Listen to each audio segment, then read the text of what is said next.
What happens when a CEO grabs a mop and finds out some of his staff are being treated like dirt? Caleb Griffin stared at the stack of customer complaints on his desk. They weren't dramatic, just small, consistent things. Rooms not ready on time, rude front desk interactions, people waiting too long for clean towels. It had been building up over the last 6 months. He owned 9 hotels across the state. He'd bought the chain 7 years ago, turned it around, and built it into something steady. But he hadn't stepped inside one as a guest or worker in over a year. Lately, he'd been buried in meetings, spreadsheets, and expansion plans. And now, this. He sighed, pushing the papers aside. "I'm tired of hearing it secondhand," he muttered. "If I want the truth, I need to see it myself." So, Caleb made a plan. He'd go undercover as a trainee housekeeper at the location in Riverside. Not the worst performing hotel, but not the best either, middle of the pack. He hadn't met the staff personally, it was a corporate chain, and most day-to-day hiring happened through district managers. Plus, with the beard he grew, some gray in his hair, glasses, and a slight limp he exaggerated, no one would think this was the 42-year-old CEO who'd once done TED Talks and investor Q&As. He gave HR a heads up to quietly enter him into the system under the name Carl Green, a temp fill-in through a cleaning agency they occasionally used. Simple. No red flags. He arrived Monday morning at 7:30 a.m. in worn-out jeans and a plain navy shirt. The lobby smelled faintly of old coffee and lavender spray. No one paid much attention to him. At the back office, a slim woman in her 50s glanced up from a clipboard. "You the temp? Carl, right?" "Yeah," Caleb nodded. "Lucky you," she muttered. "We're short 2 people. You'll be working with Janessa today." "Okay." Janessa Brooks, early 20s. Tired eyes but a warm smile when she introduced herself. "Hey, I'll show you the ropes. It's not hard, just a lot." They started on the 4th floor. Janessa moved fast, stripping sheets, scrubbing toilets, replacing soaps. Caleb struggled to keep up. His hands weren't used to this anymore. Every time he thought he'd done something right, she'd quietly fix it behind him without making a scene. "Don't worry," she said once, noticing him watching. "Takes a while to get into a rhythm." By room 5, he was sweating. "You always this nice to the new guy?" She laughed. "Only the ones who try." Then, just before noon, it happened. They were in room 418. Janessa was double-checking under the bed when the door slammed open. "Are you kidding me, Janessa?" a sharp voice barked. A tall woman in a black blouse stepped inside, arms crossed. Her name tag read, Darla Supervisor. "This room was supposed to be done 15 minutes ago," Darla snapped. "What are you doing? Having a picnic?" I'm training him," Janessa said quickly, motioning toward Caleb. "It's his first day and—" "Not my problem," Darla cut her off. "You think guests care it's his first day? They want clean rooms, not excuses. You're always dragging behind, Janessa. Always." Janessa's face went red.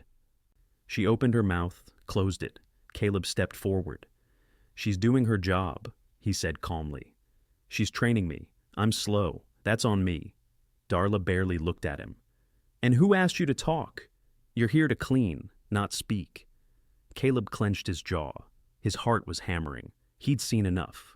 Darla turned back to Janessa. "If I have to come up here again because you can't finish a simple room, don't bother clocking in tomorrow." Then she stormed out.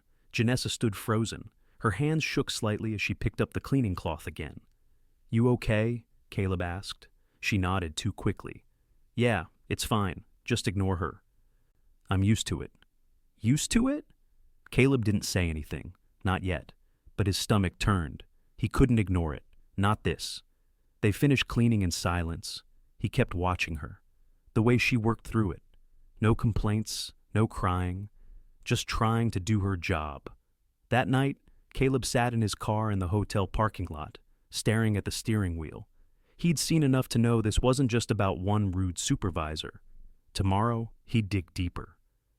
The next morning, Caleb arrived 20 minutes early. The lobby was quiet, except for a man vacuuming near the front desk. He didn't see Janessa anywhere. He waited in the break room, a cramped space with 2 metal chairs and a vending machine that only accepted coins. A faded memo hung on the wall, warning staff about taking unauthorized snack breaks. At 7 on the dot, Janessa walked in holding a paper cup of coffee, her shoulders slightly hunched. "You came back," she said, surprised. "I figured I should at least finish the week," Caleb replied, trying to keep his tone light. "You know, get the hang of folding towels properly." Janessa gave a small nod and handed him a pair of gloves. "We're starting on the second floor today. Maintenance had to fix a leak yesterday, so a couple rooms are behind." As they gathered supplies, a man stepped into the doorway. He wore a black cap and smelled faintly of cologne. His name tag read, Chad Assistant Manager. "You're the new guy?" he asked Caleb. "Yeah." Chad gave a half glance at Janessa. "Hope she's not dragging you down. Don't let her turn you into one of the slow ones." Janessa didn't respond. Her jaw tightened, but she kept looking at the supply cart. Caleb stared at Chad. "Actually, she's been great." Chad shrugged. "If you say so. Just watch your hours. We don't pay overtime. And people around here like to milk the clock." He left before either of them could say anything. They worked through 6 rooms in silence. Caleb noticed Janessa checking the hallway every few minutes, as if expecting someone to appear. She worked faster than yesterday, but there was a stiffness to her movements now. Less patience, less ease. In room 218, she accidentally dropped a shampoo bottle behind the toilet. She cursed under her breath and reached for it. "You all right?" Caleb asked as she stood. "Yeah," she muttered. "Just sore. I picked up a double shift last week. They said someone called out, but I think they just didn't fill the spot." "What happens if you say no?" She gave him a look. "You saw yesterday." By lunch, Caleb's knees ached and his shirt stuck to his back. They sat outside on a concrete step behind the building, next to the dumpster. Janessa unwrapped a sandwich from plastic wrap. Caleb had brought a banana and a protein bar. "You do this 6 days a week?" he asked. "Sometimes 7, depends what they need. I've been trying to save up to take some classes, maybe get into dental tech." "How long you been here?" 2 years. "That long?" Janessa took a bite of her sandwich. "Yeah. I started when my mom got sick. I was doing delivery gigs before, but this was more stable. At least it used to be." "What changed?" She hesitated, then said, "We got new district managers last year. They cut hours but expect the same number of rooms cleaned. We lost 2 people on our team, but they didn't replace them. Darla says we're leaner now, like it's a good thing." Caleb didn't respond. He knew which executives she was talking about. He'd signed off on the hires, but those reports never mentioned this. As they stood to go back in, a woman in a green uniform walked past them, limping slightly. She paused when she saw Janessa. "Hey, you're on 2 today?" the woman asked. "Yeah, they moved us down." The woman sighed. "Watch out. Darla's been following people. Caught Rosa checking her phone and wrote her up. Rosa's kid had a fever. She wasn't even slacking." "She really wrote her up?" "Yeah, said, personal drama doesn't belong at work, like we're robots." They nodded goodbye and went inside. The afternoon dragged. Caleb tried to keep pace, but fell behind.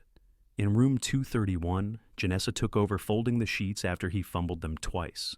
She didn't complain, just moved a bit faster, more efficient. She barely spoke. A little after 3, the fire alarm chirped once and stopped a test signal. Janessa looked up sharply. "Darla's on this floor." Sure enough, a few minutes later, the supervisor appeared in the hallway, clipboard in hand. She stopped outside, room 232, and tapped her pen against the wall. Janessa stepped out. "You're just now starting this room?" Darla asked. "We're finishing 31, Janessa said. "It took longer because you're slow again," Darla interrupted. "And now you're dragging the new guy down too." Caleb stepped out beside her. "I'm still learning the routine. If we're behind, it's my fault." Darla's eyes narrowed. "You don't speak for her." He didn't respond right away. Neither did Janessa. Darla looked at the clipboard. "You've got 3 more rooms. If they're not done by 5:15, you're both staying late. No clock out. Got it?" "You're saying we have to work for free?" Caleb asked. "Don't get smart," she snapped. "You're here on contract. I can call and have you replaced in an hour." With that, she walked off. Janessa looked down at her shoes. "Happens all the time. Nobody believes us when we report it." "Who have you reported it to?" "HR's in San Diego. They don't answer half the time. I sent an email once." "Got a warning about bypassing the chain of command." The rest of the shift passed in silence. Caleb watched Janessa work through it again, pushing back frustration, hiding every sign that she was worn out. He watched her brace her hand against her side when she bent down, watched her rub her shoulder when she thought he wasn't looking. By 5:20, they were done. Janessa didn't even wait to clock out. She grabbed her bag and left through the side exit. Caleb stayed behind. He walked toward the back office and found Chad sitting at a desk with his feet up, scrolling through his phone. "I was looking for Darla," Caleb said. "She left early, said she had a dinner thing. What do you need?" "I heard someone got written up for checking on their kid." Chad looked up. "Rosa? Yeah, can't have people texting in the middle of a shift. Even if their kid's sick? Look, man, if we give one person a pass, everyone will start pulling that. It's about consistency." Caleb didn't say anything. He just nodded and left. That night, he drove past the hotel and parked at a gas station 2 blocks down. He sat in the car for half an hour, thinking. He had seen enough to confirm it.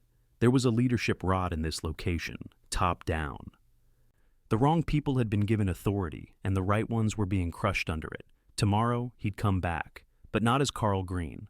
Tomorrow, he'd come back as himself. Caleb showed up just before the morning meeting, this time in a pressed gray shirt and slacks. His beard was trimmed back, glasses off, and the limp gone. He stepped into the manager's office without knocking. Inside, Chad was at the desk again, leaning back in the same chair. A plastic container of leftover pasta open beside him. Chad raised an eyebrow. "Can I help you? You can get Darla in here, now." Chad straightened slightly. "Who are you?" Caleb pulled out his wallet, flipped it open to his ID, and laid it down on the desk. Chad stared. His mouth opened, then closed again.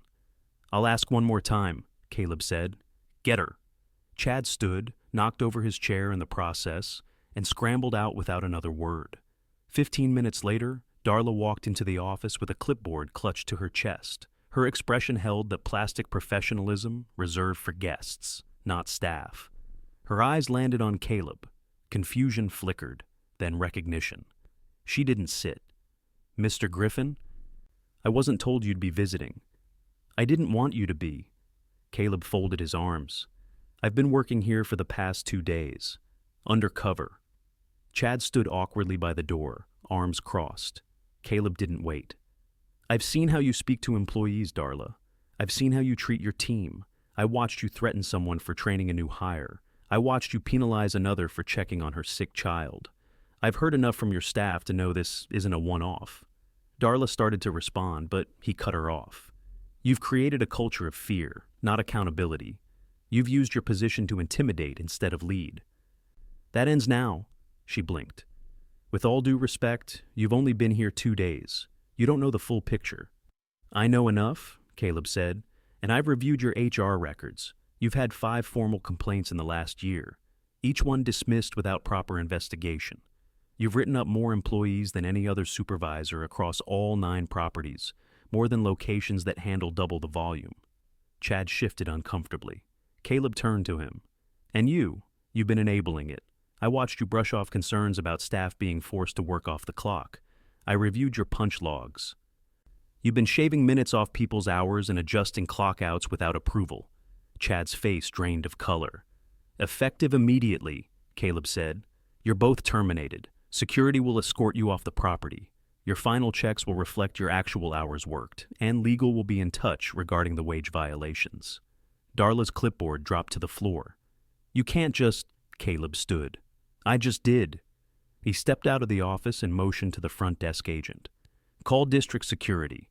Tell them we have 2 staff who need to be escorted off the premises. Don't let them access any back-end systems, emails, or files." The agent nodded, picking up the phone. An hour later, the hallway outside the office was quiet again. Caleb walked into the break room, where 4 housekeeping staff sat silently, their lunches untouched. Janessa was seated at the edge of the table, arms folded tightly. He stepped inside and closed the door behind him. "Hi, I'm Caleb Griffin. I own this company." No one moved. "I worked here the last 2 days under the name Carl. Some of you helped me, trained me, covered for me when I slowed things down." Janessa's eyes flicked up. "I saw what you're going through. The long shifts, the pressure, the lack of support. I saw managers who abused their power and workers who kept showing up anyway. A woman near the vending machine wiped her hands on her apron and stood up slowly. They always say they'll fix it. Nothing changes. Caleb nodded. I get that, but I'm not here to make promises. I'm here to make decisions. Chad and Darla are gone, starting today. There was no cheer, just silence. I'm bringing in a temporary operations manager from our San Diego location. Her name is Elena. She's been with the company for 10 years and has never had a single employee complaint. She'll be here within the hour to take over scheduling, payroll, and day-to-day oversight. Janessa finally spoke. And after that, I'm not sending another stranger to run this place. I'm promoting from within.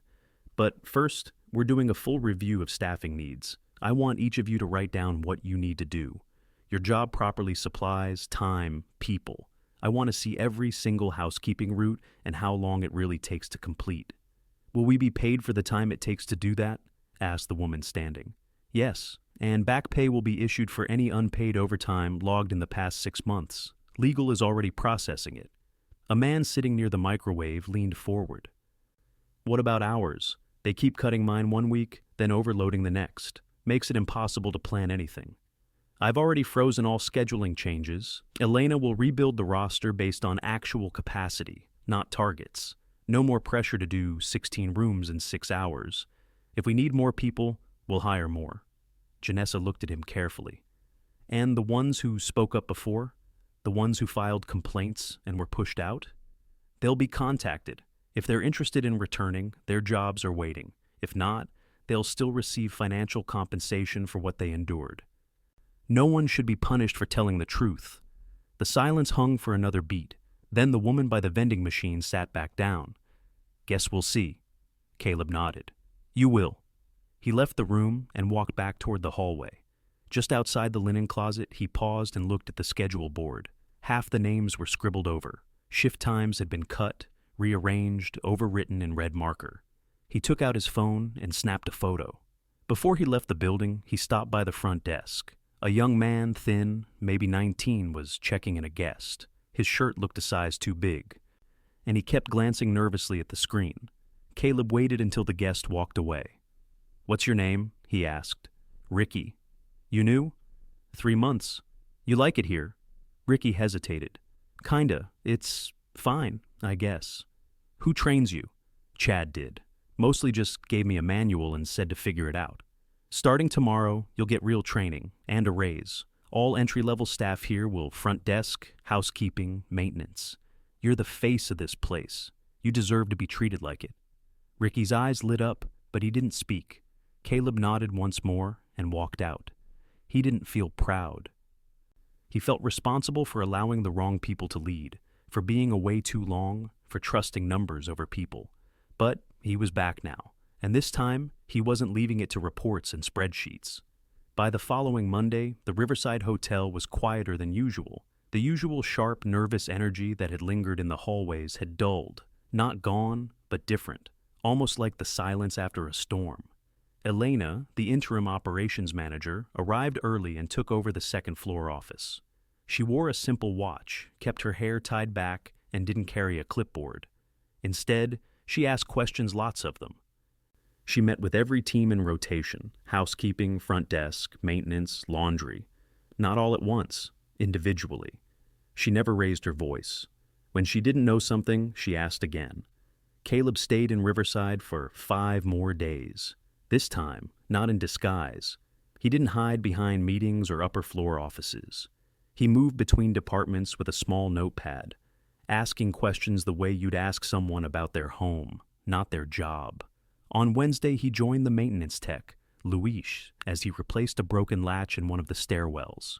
Luis worked slowly, deliberately, with a quiet precision. When Caleb asked him how long he'd been in the building, Luis said, 11 years, never really left, just stopped being noticed. Caleb wrote that down. In the laundry room, he helped sort linen with Annika, a woman who had developed a habit of humming old country songs under her breath while she worked. She didn't speak much, but when she did, she asked Caleb what it felt like to go from cleaning rooms to owning them. He didn't have a good answer. By Thursday, the staff began to believe the changes were real. Not because of policies, but because of what was missing. No yelling, no surprise write-ups, no threats. Elena had posted a schedule that gave each team member 2 consecutive days off, something that hadn't happened in months. She didn't promise it would stay that way permanently, but she said she'd fight to make it a baseline. At lunch, Janessa sat across from Caleb in the break room. She had a wrap on her wrist. She said it had been bothering her for a while, but she hadn't mentioned it because she didn't want to lose hours. "You're not working today?" she asked. "I'm reviewing site reports," he said, holding up the notepad. "And listening. Feels different without her here." "Yeah." Janessa looked down at the table. "I didn't think anyone would actually do anything. I figured you'd leave and we'd get someone worse." "I almost did," Caleb said. "I almost decided it was a one-location issue, a personnel glitch. But then I remembered something someone told me years ago." "What?" "If your people stop talking, it's not because they trust you. It's because they've given up." She nodded slowly. "I was close." He leaned forward. "We're not done fixing this. The workload's still too high. The pay isn't where it should be. We don't have enough hands yet. But that's changing. Starting next week, 2 new hires are onboarding. 1 for housekeeping, 1 for night shift. And I've approved additional hiring hours for Elena to fill every gap." Janessa looked up. "They'll actually stay?" "They will if we lead better than we have." A pause. "You ever think about managing?" Caleb asked. She blinked. "Me? You know the work. People respect you. You don't just do the job, you protect the people doing it." She hesitated. "I've never done anything like that." "Neither had I, the first time." She didn't answer right away, but he didn't press. Later that afternoon, Caleb stood in the lobby watching a pair of guests check out. The front desk agent Ricky handled the process with a calm professionalism that hadn't been there before. His shirt still didn't quite fit, but he moved with more confidence. After the guests left, he turned to Caleb. "You're heading out soon?" "Tomorrow morning?" Ricky nodded. "So, are you going to do this again? Go undercover?" "I hope I won't have to." "People are saying you're bringing back bonuses." Caleb gave a small nod. "Quarterly ones, for every location that stays within fair labor practices and keeps guest satisfaction above a certain threshold." Ricky leaned on the counter. "What if someone slips?" "Then we fix it. We don't punish the whole team for one failure, but we do deal with problems fast." He paused. "Have you ever had someone tell you to your face they were scared to come to work?"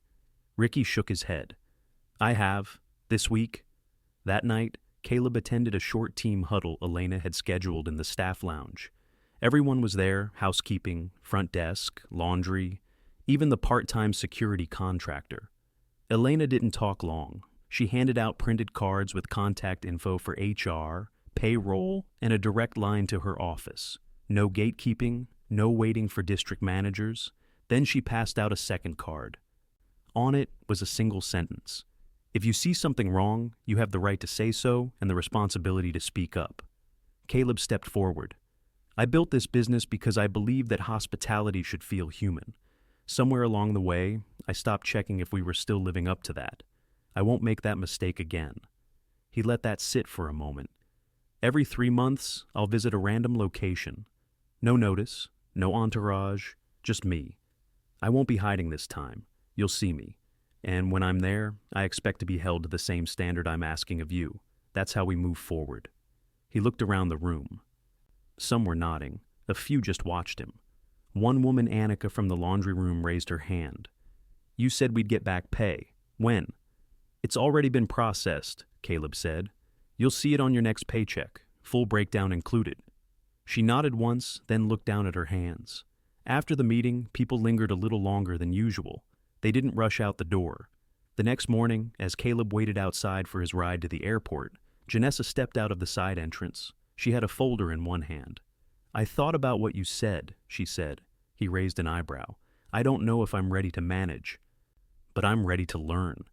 He took the folder from her and opened it. Inside were handwritten notes, ideas for staff rotations, ways to improve turnover time without rushing, and a simple buddy system for training new hires. "No one asked you for this," he said. "I know. That's why it matters." She gave a quick nod and turned back toward the building. Caleb watched her go, then looked out at the street. The sky was overcast. The pavement still carried the scent of last night's rain. He didn't feel triumphant. He felt responsible, and for the first time in a long time, ready to carry that weight properly.